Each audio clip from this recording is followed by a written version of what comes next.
In spite of what some experts say, you no longer have to do these time-consuming things to make a delicious, authentic tasting batch of beans right in your own home.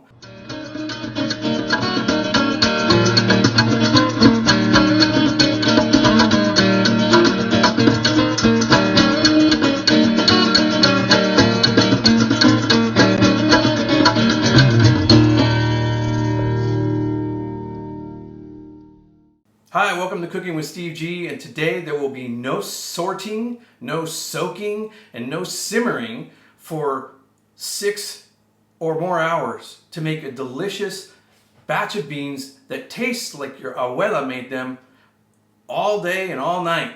No, we're going to show you how to do that with these. These are Sun Vista canned beans. Yeah, believe me, if you haven't tried this yet, you're really missing out. These are the black beans. I've done a recipe for regular pinto beans and it's like off the charts with views because it's so delicious. But I'm going to show you my recipe for delicious black beans today, and it's very, very simple. I'll get to showing you the ingredients and the cooking process, and before you know it, you'll have some amazing beans on your dinner table. Here's all you're going to need to make these delicious beans.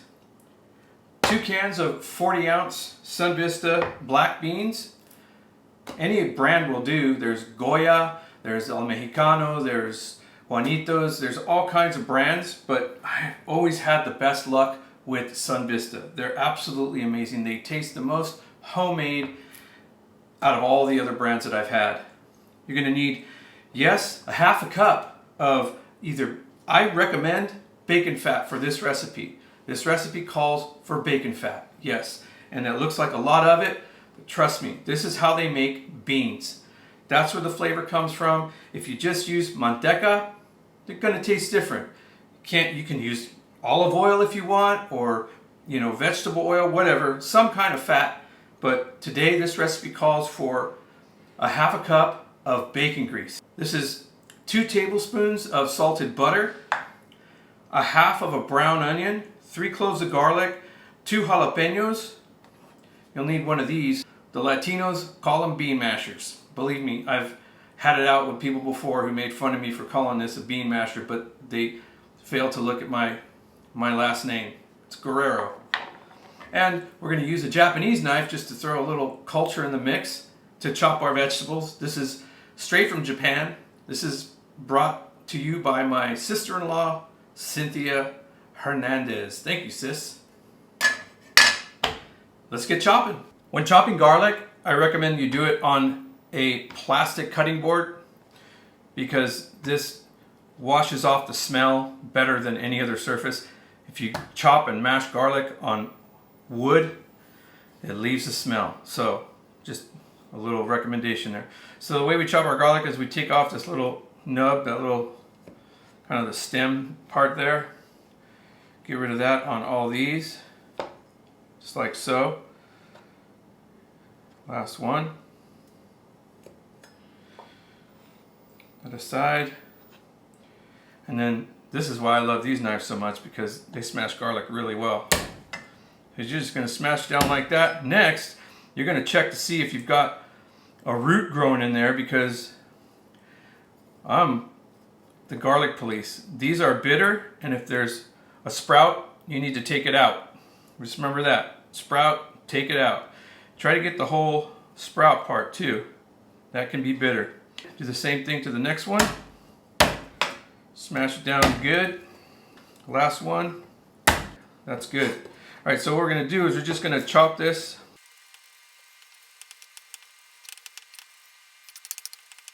Okay. That looks about good. Take that, set it aside in a bowl. So with our onion, we're just going to take off this part here, the skin, get that off of there, and leave on this little root part right there, a little root ball.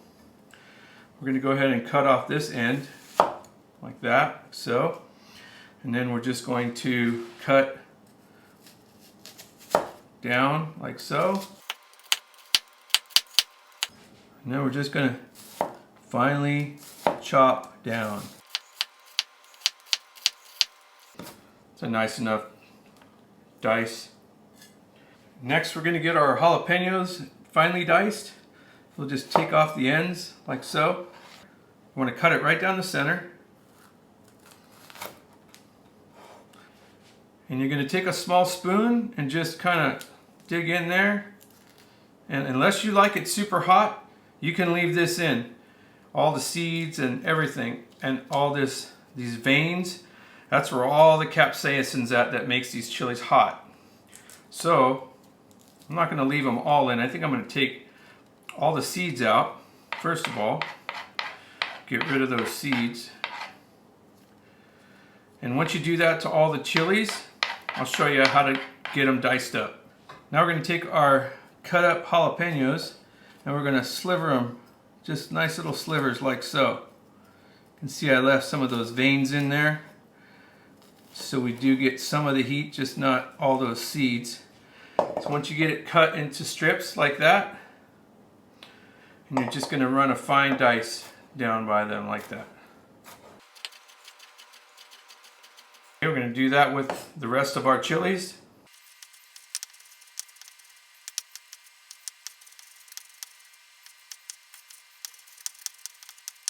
Okay, we're going to start by putting a heaping tablespoon of bacon grease into a 12-inch high-sided skillet. Take our half of finely chopped brown onion, throw it in there, and on medium heat, we're going to saute these for about 3 minutes now.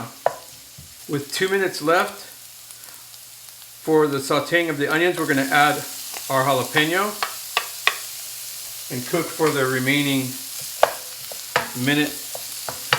Just get these a little bit sauteed. We don't want them too soft. Okay, we've got our chilies and onions sauteed. We're going to drop in our garlic and just saute it just until you start to smell it and it gets aromatic, maybe 30 seconds. Keep stirring at this time. You definitely don't want to burn your garlic. Oh man, it smells so good right now. We're going to dump in our half a cup of bacon grease. Get that melted down real quick. Now shake your cans of beans before you open them. Shake them really, really good. Once you get them shaken, you're going to take off the top and you're going to add the beans and the liquid. All of it. Both cans. Comes right up to the top. Now you're going to turn your flame on high and bring this to a boil. Kind of stir it in a little bit. We've got our beans at a rolling boil. Once we get them there, just give them a quick stir around once. And then we're going to reduce our flame to medium. And we're going to simmer for about 30 to 40 minutes. Coming back and checking your beans about every 10 minutes just to make sure that they're not sticking. But the object here is we're reducing this broth, this liquid that you see here that's already pretty thick.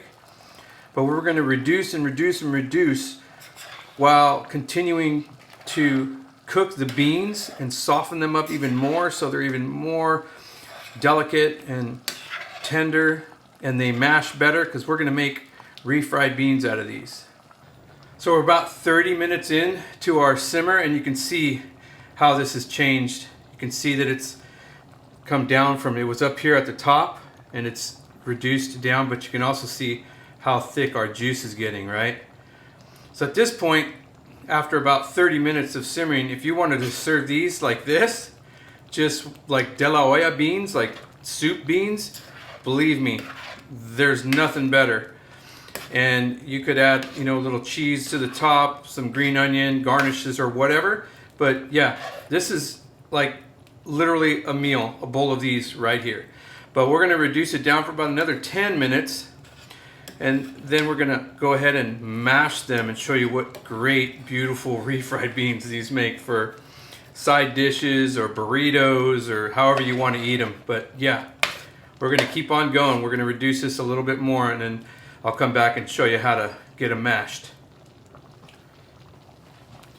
When you come back to stir your beans, make sure that you take your spoon, and hopefully if you're using a non-stick skillet or a Teflon, I don't know if I recommend doing this if you have silicone utensils maybe, but because I use a stainless steel all-clad pan, I go around the bottom and I kind of scrape it a little bit like so, because throughout this simmering process the juice can bake onto the bottom and start to create like a little crust, and you want to make sure you get that crust scraped up, because it eventually could burn if you don't get it off the bottom at all throughout that entire 30 minutes. So I'm going to show you by going around and scraping the bottom and stirring this a little bit what I get on the end of the spoon.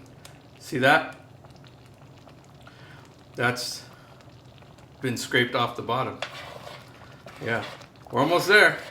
All right, so it's been about 35 minutes and I like what I see here. I like this consistency, that thickness of the juice. Can you see that? It's really, really super thick. We're gonna get these mashed up and you'll see how we finish them. Now this is where one of these is gonna come in handy. I've been told by some viewers that this is called a potato masher. Well, we didn't invent mashed potatoes. In my family, we call this a bean masher because we're from the Latino heritage. So yeah, we invented refried beans, not mashed potatoes. But yeah, you can call it whatever you want. It's a masher. And you're just going to come in here, put your flame on low now, and you're just going to start mashing these beans. And I won't make you watch me do the whole process, but I will show you what they look like when they're finished being mashed and the consistency. And you can decide if you would like them to be drier, and I'll show you how to get to that point as well. I'm done mashing them to the consistency that we like. They are still a little bit runny, but some people like them like this. As you can see, they're still nice and thick, and they're plenty mashed to be called refried beans, or not refried beans, but mashed beans. So there you go. There's your black beans. And at this point is when you're going to add your salt. You'll notice we didn't add any salt. Now we're going to add 1 teaspoon of kosher salt to this. And we're going to finish it with our 2 tablespoons of butter. It's going to go in. And we're going to melt this in. Get it stirred in, get the salt dissolved, and that should be perfect. I'm going to cook these down a little bit more, and because we like them a little bit thicker, but you just keep the pan on low simmer and they will dry out. You come back and stir them about every 5 minutes so that they don't burn. But yeah, you can still reduce this down and dry the beans out a little bit more, thicken them up if you want. That's just a matter of preference. I'll show you what these look like when they're all done. So our beans are done, and the way I like to finish mine is with some cotija cheese sprinkled on the top. This just adds a little more flavor, and it goes beautiful with the black beans. Really, really nice. There you go, a beautiful pan of frijoles negros, black beans that look and taste like they were slaved over for 2 days. All accomplished in about 45 minutes. The final taste test. They look delicious. They smell delicious. And I've got my cotija cheese sprinkled on top of my little bowl here of beans. You can still see the steam coming out of here. It's nice and hot. Oh man, I'm telling you. And I'm not having to wait 48 hours to eat these either. Oh man. Outstanding. The garlic, the jalapeno, the onion, the bacon grease. These are to die for. Trust me. Get over the whole de la olla thing. Yeah, it's nice to make them once in a while. I mean, I'll admit it's fun, but I mean, side by side, you cannot tell the difference. These are absolutely outstanding. Please, please try these beans at home. I guarantee if you already know how to make de la olla beans, which is more of bragging rights than anything else, believe me, the Latino community is very proud. I know, I'm one of them. But at some point, I mean, who has the time to make a giant pot of beans and then you got to eat them all, you know? But this way, a couple cans, that's right. You know, that's why they say, I'm not a Mexicant, I'm a Mexican. This is Steve. Thanks for joining me on Cooking with Steve. We'll see you on the next episode. Heaven.